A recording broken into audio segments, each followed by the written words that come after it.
بسم اللہ الرحمن الرحیم افمن شرح اللہ صدرہ للاسلام فہو علی نور من ربہ، بھلا وہ شخص جس کے سینے کو اللہ نے اسلام کے لیے کھول دیا گیا ہو اور اس کا نتیجہ یہ ہو کہ وہ اپنے رب کی طرف سے ایک روشنی پر ہو، نور پر ہو، یعنی کیا اس کے برابر وہ لوگ ہو سکتے ہیں جو شرک کے راستے پہ چل رہے ہوں؟ آپ کو معلوم ہے پچھلے رکوع میں اللہ تعالیٰ نے جہنم کی ہولناکیوں کا ذکر کیا اور یہ بتایا کہ جو لوگ طاغوت سے اجتناب کرتے ہیں، شیطانی راستوں سے بچتے ہیں، خالص توحید کے راستے پہ چلتے ہیں، اپنے آپ کو انہوں نے اللہ کے حوالے کیا ہوا ہے، وہ کامیاب لوگ ہیں۔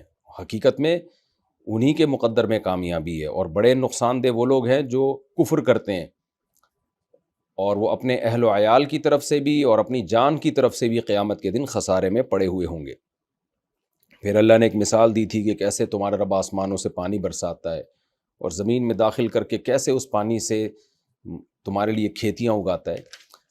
تو ظاہر ہے یہ تمام چیزیں جس کی سمجھ میں آ جائیں تو اس کو اسلام سمجھ میں آ جائے گا، اور جب اسلام سمجھ میں آئے گا نا اس کے، تو اطمینان کے ساتھ سمجھ میں آئے گا، اور پھر اس کو پتہ ہوگا کہ صحیح کیا ہے غلط کیا ہے۔ یعنی جیسے آپ اندھیروں میں ہو، آپ کو پتہ ہی نہیں چل رہا کہ سیدھا ٹریک کون سا ہے، غلط ٹریک کون سا ہے، تو ایسے میں کوئی آپ کو چراغ دے دے تو آپ کے لیے یہ یعنی کس قدر خوش قسمتی کی بات ہوگی۔ پھر آپ کہو گے بھائی میرے ہاتھ میں چراغ ہے، مجھے راستہ نظر آ رہا ہے، میں اس کے برابر نہیں ہو سکتا جو اندھیرے میں ہے، تو کیسی یعنی سکون کی زندگی ہوگی، اور کتنے کانفیڈنٹلی اطمینان کے ساتھ یہ شخص اپنے راستے پر سفر طے کرے گا۔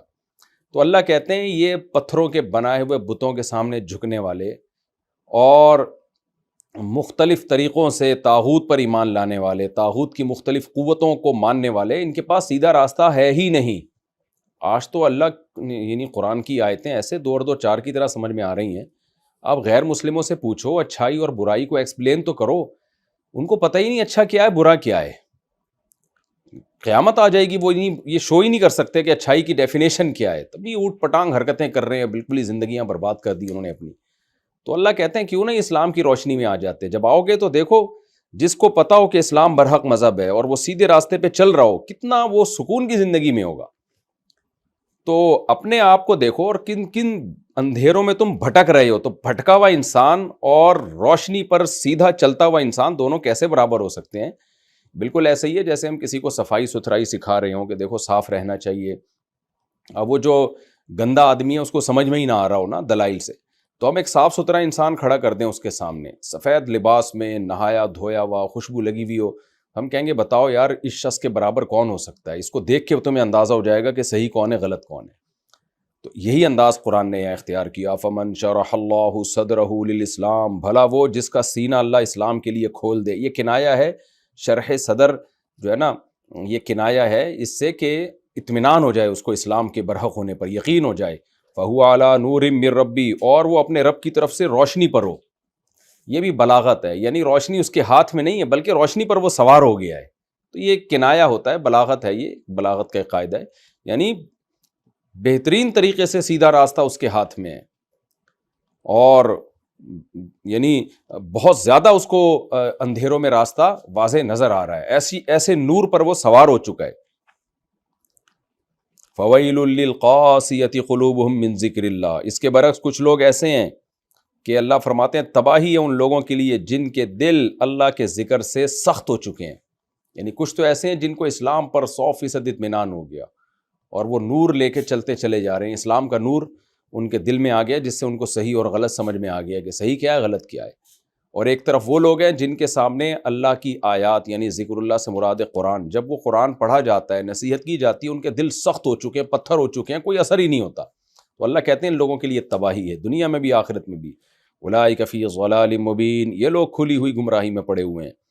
پھر اللہ نے ذکر کی تعریف کی کہ یہ جو ذکر ہے جس سے کافروں کے دل سخت ہو چکے ہیں، یہ ایسی بہترین کتاب ہے کہ جو اپنی فطرت پہ قائم ہیں، کیسے جب وہ آیتیں سنتے ہیں تو ان کے دل پر یہ آیتیں کیسے اثر کرتی ہیں۔ اللہ نزل احسن الحدیث، اللہ وہ بات ہے جس نے سب سے بہترین بات کو نازل کیا۔ حدیث بات کو کہتے ہیں، نازل کیا یعنی سب سے اچھا کلام ساری دنیا کے کلاموں میں اللہ کا کلام ہے، سب سے اچھے کلام کو اس نے نازل کیا۔ وہ کلام کیا ہے؟ کتاباً، ایک کتاب ہے، متشابہن جس کی آیتیں آپس میں میچ کرتی ہیں، کیونکہ اگر یہ اللہ کے علاوہ کا کلام ہوتا تو ٹکراؤ ہوتا۔ آپ نے دیکھا جن کے دعووں میں بھی سقم ہوتا ہے نا، اکثر وہ ایک بات پہ ٹکتے نہیں ہیں۔ آج بہت سے اسکالرز کو آپ دیکھ لیں تو کیونکہ خود وہ گمراہ ہوتے ہیں تو کبھی وہ ایک جگہ ٹکے ہوئے نظر نہیں آئیں گے آپ کو، کبھی کیا کہیں گے، کبھی کیا کہیں گے، کبھی کیا کہیں گے، باتوں سے پینترے بدل رہے ہوتے ہیں، کانفیڈنٹلی کوئی بات نہیں کر رہے ہوتے، تو ان کے دعووں میں ٹکراؤ ہوتا ہے۔ آپ جتنی قرآن کے علاوہ آسمانی کتابیں پڑھ لیں جن میں تحریف ہو چکی ہے، یا وہ کتابیں جو آسمانی ہے ہی نہیں، ان کے دعووں میں بہت تضاد ہے۔ تو اللہ کہتے ہیں یہ وہ کتاب ہے جس میں تضاد نہیں ہے، متشابہ ہے۔ یہاں متشابہ سے وہ متشابہ مراد نہیں جو سورہ آل عمران میں کہ اس میں کچھ متشابہ آیات ہیں، وہاں متشابہ کا مطلب کچھ اور ہے۔ وہاں متشابہ کا مطلب وہ آیات جن کا مفہوم جو ہے واضح نہیں ہے، تو ان کو تفسیر کی جائے گی محکمات کو سامنے رکھ کر، وہاں میں ڈیٹیل بتا دوں۔ یہاں متشابہ کا مطلب یہ شبہ سے نکلا ہے، وہاں متشابہ التباس سے نکلا ہے، ملتبس آیات، تو مشابہ ہیں ایک دوسرے کی، تو ایک دوسرے یعنی بلاغت کے لحاظ سے مشابہ ہیں۔ الحمد سے لے کے والناس تک جب آپ کلام پڑھیں تو لگتا ہے یہ کسی ایک ہی ذات کا نازل کردہ کلام ہے۔ اگر محمد صلی اللہ علیہ وسلم نے گڑھا ہوتا نا تو پھر کہیں سے کچھ اور طرح سے ہوتا، کیونکہ آپ کو پتہ ہے دو مصنف، دو مؤلف، دو شاعر، دو کالم نگار، سب کی تحریروں کا اسٹائل ایک دوسرے سے بالکل الگ ہوتا ہے۔ تحریر کے انداز سے پتہ چل جاتا ہے بھئی یہ فلاں کی تحریر ہے، فلاں کی ہو ہی نہیں سکتی۔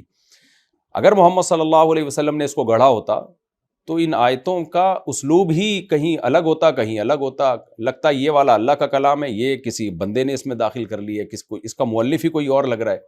تو اللہ کہتے ہیں یہ نظم اور اعجاز یعنی معجزہ ہونے کے لحاظ سے بھی متشابہ ہیں، اور اس کے مضمون بھی متشابہ۔ مضمون کا مطلب مضمون میں ٹکراؤ نہیں ہے، تو اس لیے اللہ نے اس کو متشابہ کہا۔ متشابہن مثانیہ، جس میں آیتوں کو اور مضامین کو بار بار دہرایا گیا ہے۔ یہ دہرانا بھی اس کی علامت ہے کہ یہ اللہ کا کلام ہے، کیونکہ اللہ صرف نالج نہیں دیتا، اللہ نے اپنے ذمے یہ بھی لیا ہے، یہ بات بھی لی ہے کہ میں اپنے بندوں کو موٹیویٹ بھی کروں گا اچھائی پر اور برائی سے روکوں گا بھی، تو اس کے لیے آیتوں میں تکرار ضروری ہے، واقعات میں تکرار ضروری ہے، لیکن ہر واقعہ ایک الگ انداز سے بیان ہوا ہے، ایسی تکرار نہیں ہے جس سے انسان بور ہونا شروع ہو جائے۔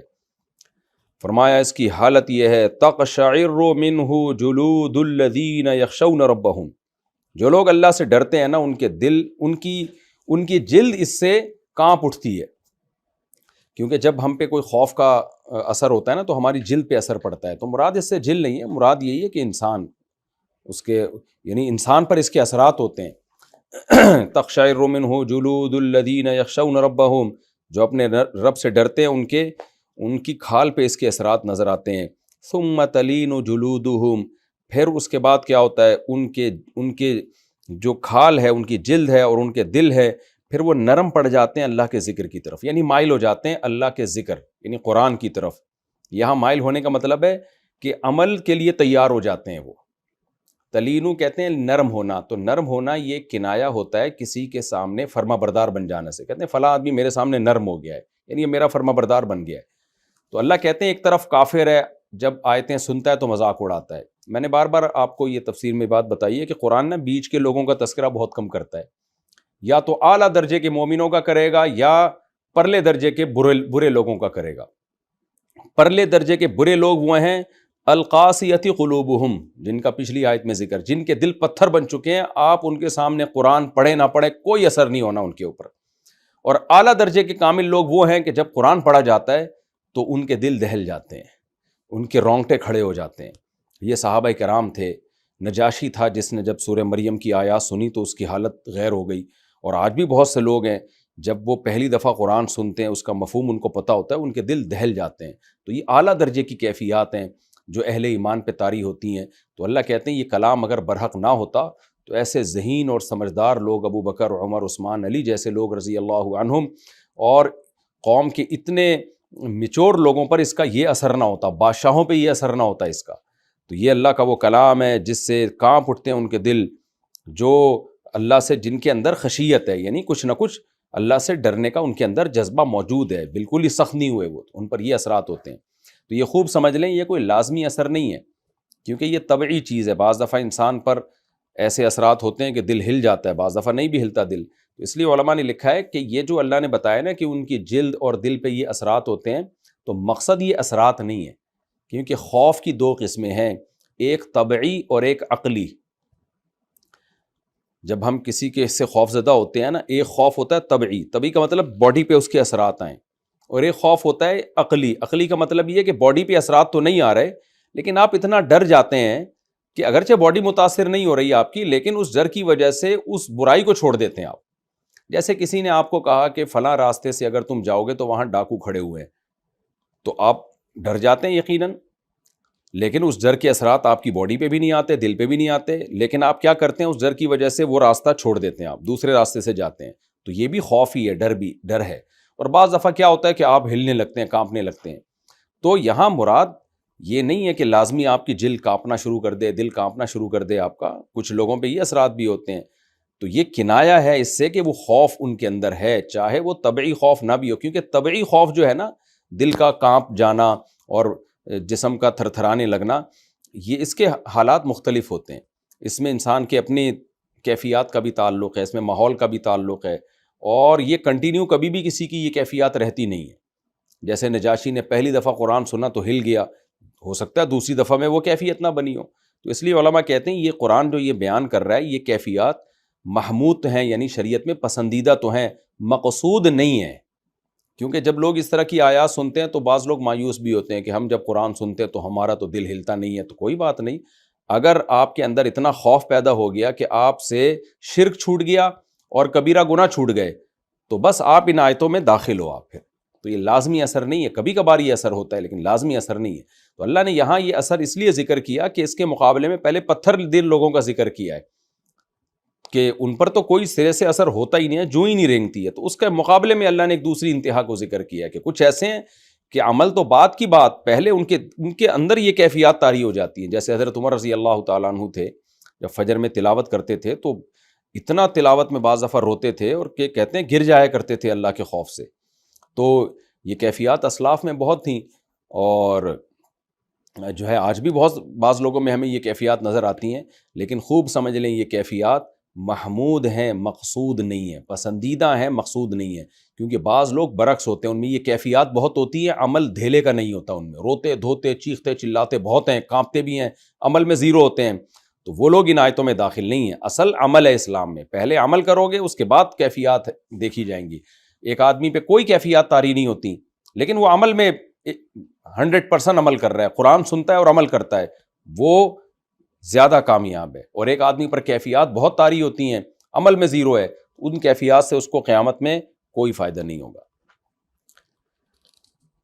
تو اللہ کہتے ہیں اس کے بعد پھر ان کے جلد اور ان کے دل اللہ کے ذکر کی طرف مائل ہو جاتے ہیں۔ تو جلد اور دل بھی یہ جسم سے کنایا ہے، یعنی باڈی سے کنایا ہے، کہ پھر وہ اللہ کی اطاعت کے لیے تیار ہو جاتے ہیں اور مائل ہو جاتے ہیں کہ جو اللہ کا حکم آئے گا ہم اس کو فالو کریں گے۔ ذالک ھدی اللہ، یہ اللہ کی ہدایت ہے، یہدی بہ من یشاء، اس کے ذریعے یعنی اس قرآن کے ذریعے جس کو چاہتا ہے اللہ ہدایت دیتے ہے۔ یہ قرآن جو ہے اللہ کی ہدایت ہے جس کا یہ اثر لوگوں پر ہوتا ہے، اور اس کے ذریعے اللہ جس کو چاہتا ہے ہدایت دیتا ہے۔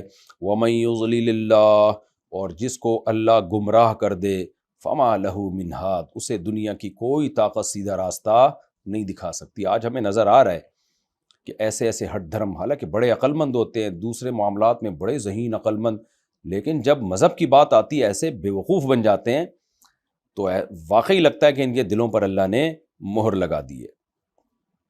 آفمن یتقی بوجہہ سوء العذاب، اللہ مثالیں اس صورت میں بہت دے رہے ہیں۔ آپ نے دیکھا کہ پہلے اللہ نے مثال دی ہے کہ جہنمیوں کی مثال دی، افمن حق علیہ کلمۃ العذاب، بھلا وہ شخص جس پر عذاب کا کلمہ ثابت ہو جائے وہ اس کے برابر ہو سکتا ہے جو جنتی ہو؟ اس طرح اللہ کمپیئر بہت کر رہے ہیں۔ هل يستوي الذين يعلمون والذين لا يعلمون، کیا جاننے والے اور نہ جاننے والے برابر ہو سکتے ہیں؟ تو آپ اس صورت میں دیکھ رہے ہیں اللہ کامیاب لوگوں کو ناکام لوگوں سے، علم والوں کو جاہل لوگوں سے، عقل مندوں کو بے وقوفوں سے، ضدیوں کو جو ہے ان لوگوں سے بہت کمپیئر کر رہے ہیں جو ہدایت پر چلتے ہیں۔ اسی طرح سخت دل لوگوں کو نرم دل لوگوں سے اس آیت میں اللہ نے کمپیئر کیا اس رکوع میں۔